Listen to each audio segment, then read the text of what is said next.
히브리서 7장은 예수님이 대제사장으로 이 땅에 오신 것에 대한 이야기를 하고 있습니다. 제사장이 라틴어로 폰티펙스인데요. 이는 다리를 놓는 사람들이라는 뜻입니다. 제사장은 인간과 하나님 사이에 다리를 놓는 사람이죠. 구약시대 대제사장은 온 이스라엘 백성들의 죄를 용서받게 하는 중보자였습니다. 하나님과 인간 사이에선. 이 대제사장 없이 이스라엘 백성들의 죄가 사함을 받지 못했습니다.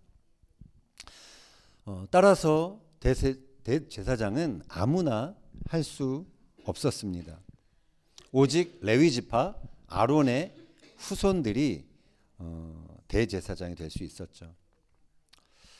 자, 그런데 히브리서 기자는 예수님이 아론의 그 반차가 아니라 멜기세덱의 반차를 따라 영원한 대제사장이 되었다라고 선포하고 있습니다. 이 말의 의미가 무엇인지 오늘 함께 살펴보며 은혜를 나누고자 합니다. 7장 1절 2절 읽겠습니다. 이 멜기세덱은 살렘 왕이요 지극히 높으신 하나님의 제사장이라. 여러 왕을 쳐서 죽이고 돌아오는 아브라함을 만나 복을 빈 자라. 아브라함이 모든 것의 10분의 1을 그에게 나누어 주니라. 그 이름을 해석하면 먼저는 의의 왕이요 그 다음은 살렘 왕이니 곧 평강의 왕이요. 자, 멜기세덱은 창세기 14장에 처음 등장을 합니다. 아브라함이 조카 롯을 구해서 돌아왔을 때 그를 축복한 제사장이 멜기세덱이었습니다. 멜기세덱,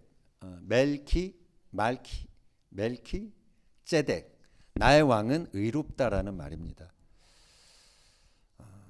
그가 살렘 왕이라고 나오는데요. 당시 살렘은 여부스 족속이 있었던 예루살렘을 말합니다. 살렘은 평화를 뜻하는 샬롬에서 온 말이죠.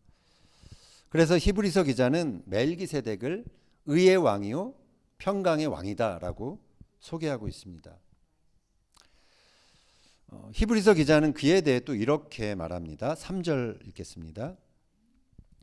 아버지도 없고 어머니도 없고 족보도 없고 시작한 날도 없고 생명의 끝도 없어 하나님의 아들과 닮아서 항상 제사장으로 있느니라. 자, 아버지도 없고 어머니도 없고 족보도 없다는 말은 무엇일까요? 이건 그냥 간단하게 생각하는 게 좋습니다. 이는 성경에 그의 출신에 대한 기록이 없다라는 말입니다. 그는 어디서 나왔는지 그 근원을 알 수 없는 신비로운 존재였습니다. 히브리서 기자는 그를 하나님의 아들을 닮아 항상 제사장으로 있는 자다라고 소개합니다. 그런데 이 말은 시편 110편의 말을 인용한 것입니다. 110편 4절 읽겠습니다. 여호와는 맹세하고 변하지 아니하시리라. 이르시기를 너는 멜기세덱의 서열을 따라 영원한 제사장이라 하셨도다. 이 구절은 메시아에 대한 시편인데요.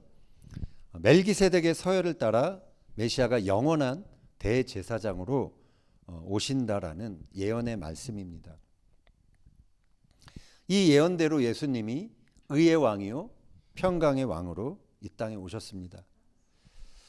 예수님은 아론의 후예, 족보가 있는 아론의 후예가 아니라 족보도 없었던 그 멜기세덱이 하나님의 제사장이 된 것처럼 영원한 제사장으로 이 땅에 오신 것이죠.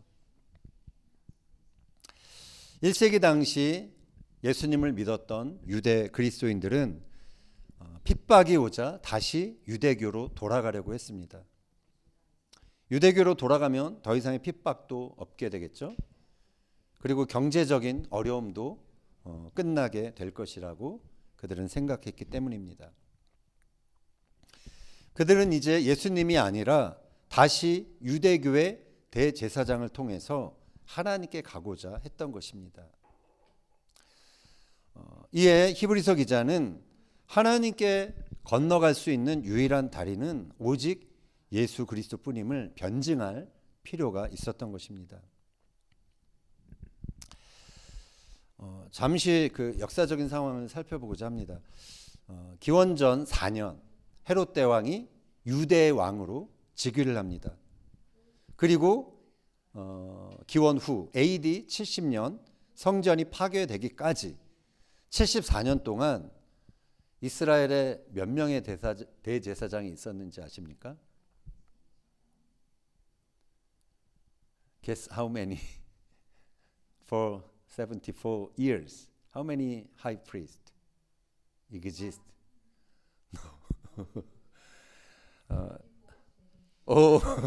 There are 28. 28. Yeah. 상당히 많은 수입니다. 평균 재임 기간이 2년 6개월이었습니다. 이는 당시 대제사장 자리를 차지하기 위한 권력 다툼이 얼마나 극심했는지 그것을 보여주고 있는 것입니다. 헤롯 대왕은 왕이 되자마자 대제사장을 직접 자기가 선출하기 시작했습니다. 그는 세습되던 대제사장의 임기를 단임제로 바꿨습니다. 헤롯 대왕이 죽으면서 이스라엘은 이제 로마에서 파견된 총독에 의해서 다스림을 받았죠. 그래서 이 총독에게 많은 뇌물을 주면 아론의 후예가 아니라도 누구든지 대제사장이 될 수 있었습니다. 당시 성전은 막대한 수입원이었습니다. 절기 때 예루살렘의 절기를 지키러 온 유대인들은 대략 한 200만 명 정도로 추산한다고 합니다. 이들은 흠없는 제물을 드려야 했죠. 그래서 멀리서부터 제물을 가져올 수 없었습니다. 중간에 뭐 어떻게 될지 모르잖아요. 그래서 그들은 성전에서 제물을 사야 했는데 몇 배로 비싸게 구입을 해야만 했습니다. 이것을 허가해주고 커미션을 챙기는 것이 바로 대제사장이었습니다. 또 20세가 넘는 성인 유대인 남성들은 해마다 한 차례씩 성전세를 내야 합니다. 반세켈을 내야 합니다. 반세켈은 2데나리온인데요. 2데나리온, 한 데나리온은 노동자가 하루 일해서 버는 그러한 품삯입니다. 그러니까 이틀치 품삯, 그것을 성전세로 낸 것입니다. 지금으로 하면 뭐 한 30만 원 정도, 이 정도를 낸 것이죠. 예수님 당시 성전세로 내던 그 반세켈, 이게 동전 주한데요. 여기에는 이 앞면에는 바알의 아들 멜카트가 새겨져 있고요. 또 뒷면에는 독수리가 새겨져 있습니다. 근데 독수리는 로마를 상징하는 것이었습니다. 이게 두로에서 만들어진 은화였어요. 이 은화의 그 그램수가 성전 반세켈에 해당되는 그 그램이랑 비슷하기 때문에 대제사장이 이 은화로만 성전세를 받기로 결정한 것입니다. 그리고 이 은화를 환전해 주면서 또 막대한 환전 수수료를 챙겼던 것이죠. 예수님이 성전에서 채찍으로 양과 소를 내쫓고 환전하는 사람들의 그 상을 엎으신 이유가 바로 이 때문입니다. 예수님은 내 아버지의 집으로 장사하는 집을 만들지 말라 하셨죠. 그러면서 당시 최고 권력자인 대제사장의 타락상에 대해 분노하셨던 것입니다. 1세기 당시에 경건한 유대인들은 이러한 이스라엘의 현실에 실망했습니다. 그래서 쿰난과 같은 그런 광야로 가서 공동체를 이루며 살았던 것이죠. 쿰난 제11동굴에서 발견된 두루마리를 보면 벨리알에게 절하지 않는 유대의 남은 자들을 구원하는 그 종말론적 인물로 멜기세덱이 소개됩니다. 그리고 그가 오는 시기는 대속죄일이 될 것이다라고 그들의 어떤 그 기대, 소망을 담은 그런 그 내용들이 나오는 것을 볼 수 있습니다. 히브리서 기자도 이런 맥락에서 의의 왕인 멜기세덱의 서열을 따라서 예수 그리스도가 영원한 대제사장으로 이미 오셨다라는 그 사실을 말하고 있는 것입니다. 히브리서 7장 11절 읽겠습니다. 레위 계통의 제사 직분으로 말미암아 온전함을 얻을 수 있었으면 백성이 그 아래에서 율법을 받았으니 어찌하여 아론의 반차를 따르지 않고 멜기세덱의 반차를 따르는 다른 한 제사장을 세울 필요가 있느냐. 히브리서 기자는 레위 계통의 그 제사 직분은 우리를 온전케 할 수 없다라고 그렇게 선언합니다. 그래서 아론의 반차가 아닌 멜기세덱의 반차를 따르는 다른 한 제사장이 세워져야 한다라는 그 사실에 대해서 이야기합니다. 그 다른 한 제사장이 바로 예수 그리스도신 것이죠. 그는 이어서 이렇게 또 말합니다. 18절 19절 읽겠습니다.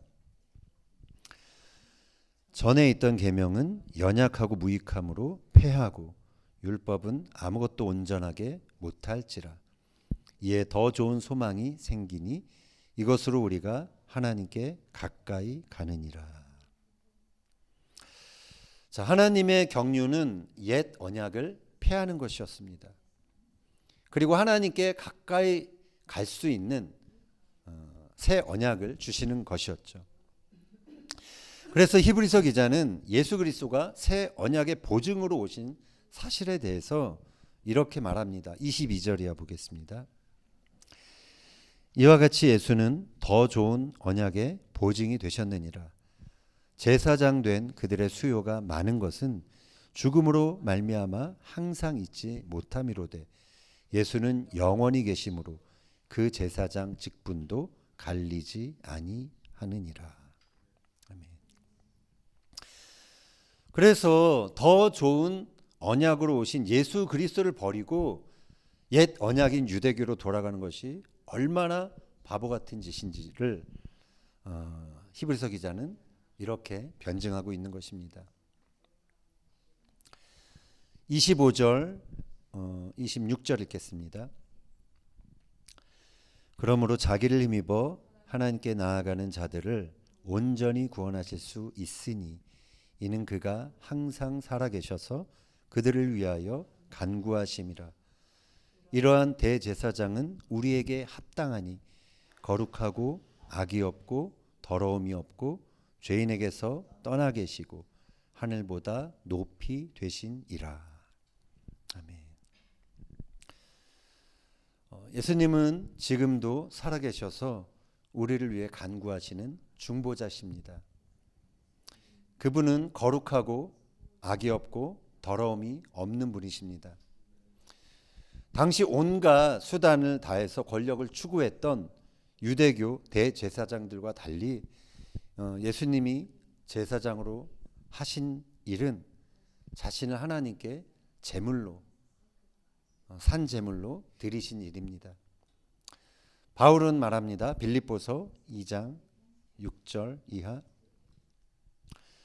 그는 근본 하나님의 본체시나 하나님과 동등됨을 취할 것으로 여기지 아니하시고 오히려 자기를 비워 종의 형체를 가지사 사람들과 같이 되셨고 사람의 모양으로 나타나사 자기를 낮추시고 죽기까지 복종하셨으니 곧 십자가에 죽으심이라. 아멘. 예수님은 십자가에서 자기 피로 영원한 속죄를 이루셨습니다. 영원한 제물을 드리셨습니다. 하나님은 이렇게 대제사장의 사명을 겸손히 감당한 예수님에게 만왕의 왕의 권세를 부여하십니다. 빌립보서 2장 9절에서 11절 읽겠습니다. 이러므로 하나님이 그를 지극히 높여 모든 이름 위에 뛰어난 이름을 주사 하늘에 있는 자들과 땅에 있는 자들과 땅 아래에 있는 자들로 모든 무릎을 예수의 이름에 꿇게 하시고 모든 입으로 예수 그리스도를 주라 시인하여 하나님 아버지께 영광을 돌리게 하셨느니라. 아멘. 하나님께서 이스라엘 백성들을 선택하신 목적이 있었습니다. 그것은 그들을 제사장 나라로 만들기 위함이었습니다. 출애굽기 19장을 보면 제사장 나라라는 그런 표현이 나옵니다. 제사장 나라는 히브리어로 맘렛켓 코하님입니다. 제사장들의 왕국이라는 뜻입니다. 제사장이 누구입니까? 우리가 초반에 얘기했던 것처럼 하나님과 사람 사이에 다리를 놓는 사람입니다. 그래서 하나님의 복이 사람들에게 전해지도록 그 통로 역할을 하는 사람이 바로 제사장이죠. 하나님께서는 이스라엘 민족 그 구성원 한 사람 한 사람이 제사장의 사명을 감당하는 그러한 제사장 나라로 세워지기를 원하셨습니다. 그래서 이 민족을 통해 열방의 하나님의 복을 전하는 그러한 역할을 하기를 원하셨죠. 베드로는 신약 시대 성도들에게 같은 맥락의 사명을 제시합니다. 베드로전서 2장 9절 읽겠습니다. 그러나 너희는 택하신 족속이요 왕 같은 제사장들이요 거룩한 나라요 그의 소유가 된 백성이니 이는 너희를 어두운 데서 불러내어 그의 기이한 빛에 들어가게 하신 이의 아름다운 덕을 선포하게 하려 하심이니라. 아멘. 그래서 신약시대 성도들, 우리들 포함해서 예수님을 믿는 모든 사람들은 이 사명에 따라 왕같은 제사장이 된 것입니다. 그래서 이 말씀을 들은 초대교회 성도들은 예수님의 아름다운 덕을 선포하기 시작했습니다. 그들은 열방과 이웃들에게 복된 소식을 전하면서 하나님과 또 아직 복음을 모르는 그러한 사람들 사이에 다리를 놓는 자로 살기 시작한 것입니다. 바울 역시 자신의 사명, 자신의 직분을 제사장으로 인식하고 있었습니다. 로마서 15장 16절 읽겠습니다. 이 은혜는 곧 나로 이방인을 위하여 그리스도 예수의 일꾼이 되어 하나님의 복음의 제사장 직분을 하게 하사 이방인을 제물로 드리는 것이 성령 안에서 거룩하게 되어 받으실 만하게 하려 하심이라. 아멘.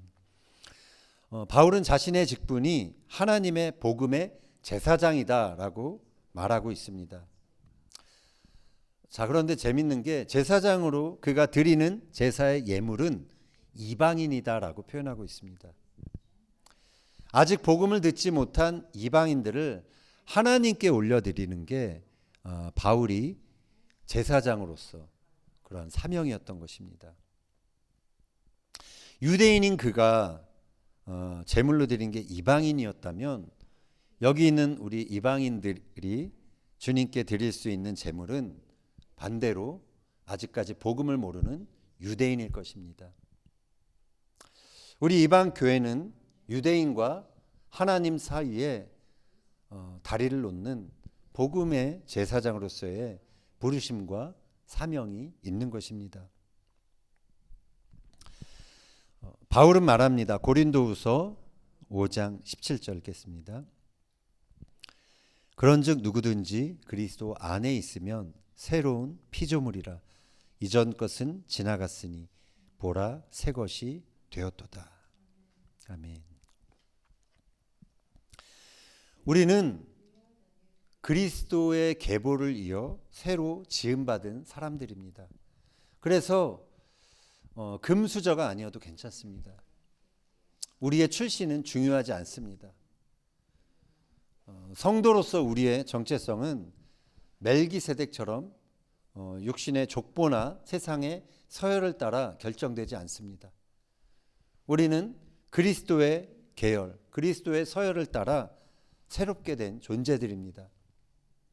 우리는 왕같은 제사장으로 이 땅에서 예수 그리스도의 덕을 선포하며 하나님과 사람 사이에 다리를 놓는 자로 부름을 받은 자들인 것입니다. 세상은 지금도 권력의 중심을 차지하려고 이합 집산을 거듭하고 있습니다. 지금 우리는 특히 우리 한국 사람들은 나라를 위해서 기도해야 할 때입니다. 지금 한국 사회 위기를 통해 오히려 모든 악이 드러나는 교회가 되도록 기도해야 합니다. 권력을 가진 자들이 은밀히 섬겼던 드라빔들이, 우상들이 제거되기를 우리는 기도해야 합니다. 권력자들이 더 큰 권력에 아부하며 얻은 힘으로 자신의 배를 불리는 법을 정했던 모든 사법, 입법 시스템들이 바로잡히기를 우리는 기도해야 합니다. 제사장은 군림하는 자가 아닙니다. 섬기는 자입니다. 세상 사람들을 섬기며 그들을 하나님께로 연결하는 사람이 제사장입니다. 자신은 밟힐지라도 사람들이 그 다리를 밟고 건너가게 하는 자입니다. 제사장 나라로 부름받은 이스라엘이 그 사명을 망각하고 사람들 위해 군림했을 때 이스라엘은 멸망했습니다. 중세교회가 제사장의 사명을 망각하고 제왕적인 권위를 남용했을 때 교회는 가장 어두운 암흑의 시대를 맞이했습니다. 성도가 예수 그리스도의 아름다운 덕을 전하는 제사장으로 살지 못할 때 이 사회는 어두워지고 망하는 길로 가게 되는 것입니다. 하나님은 여기 있는 저와 여러분이 제사장으로 살기를 원하십니다. 이 땅에 이미 시작되었지만 장차 완성될 하나님 나라는 다른 나라가 아니라 제사장들의 나라입니다. 계시록을 보면 구원받은 백성들이 하나님과 그리스도의 제사장이 되어 그리스도와 더불어 왕노릇 할 것이라고 그렇게 말하고 있습니다. 지금 우리가 복음의 제사장으로 살지 못하면 우리에게 미래는 없습니다. 우리가 이 땅에서 예수님처럼 겸손히 제사장의 사명을 감당할 때 하나님은 우리에게 왕의 권위를 더하실 것입니다. 왕이 되기를 힘쓰는 것이 아니라, 왕이 되기를 힘쓰는 자에게 하나님이 권위를 더하시는 것이 아니라 겸손히 제사장의 사명을 감당하는 자에게 하나님은 당신의 권위를 더하여 주십니다. 바라기는 이 부르심을 따라 예수 그리스도의 아름다운 덕을 선포하고 전하는 제사장으로 저와 여러분이 살아가게 되기를 예수님의 이름으로 축원합니다.